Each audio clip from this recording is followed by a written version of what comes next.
Mayong hapon mga kaigsuunan, ading kami karon sa kasanihan uban sa among papa kay gitabangan namo ini siya sa paghinglo siyang sanggutan mga guys. Wa na naglubong na kami mga guys, basa na sab ni ang bilahan. Nanghilo kami mga guys nang sanggutan. Kay kabalo kamo, kailangan ni siya i-ready na kay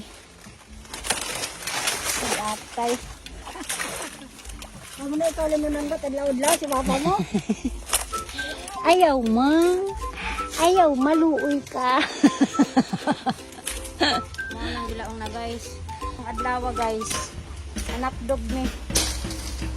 Malihog pod ni. Ayaw ninyong i-share ang among video kay maot kayo.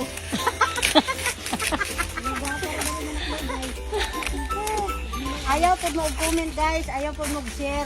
Ipakita ko no namo kung unsaon pagkugi bilang mananggiti. Ngani ni siya guys. Sayon ra mo inom ng tuba guys, pero wa mo kabalo kung unsay among nagihan guys. Ngani ni guys, ipakita tong imong tina Bicutix pa pero guba na karong adlaw. Papak dol, sana all.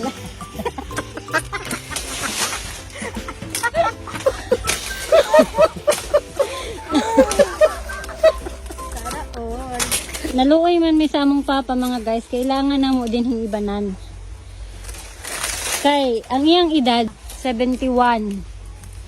Unya walay laki sa amo, ang among isa ka lalaki na igsuon wala dire. Maong kami na lang, no? Ingani ni siya guys. Pag sa tinuod lang. Para ba yung mga akong bana? Sa ning kamo di ko nga kamao ko magaan, makamao di ko mananggot kay. Uy kaya akong bana guys. Wa na kainom. Supportive na asawa di ay. Mananggot para sa asawa ng parabayan. Para din sa akong bana guys. Kung sa kamo, manginginom inyong bana, suportahay pod ninyo guys. Mananggot mo. Ay, kahayahay. Sabang na. Bitaw, seryoso na. Ang ako gilaong kay ipakita nato sila kung unsaon.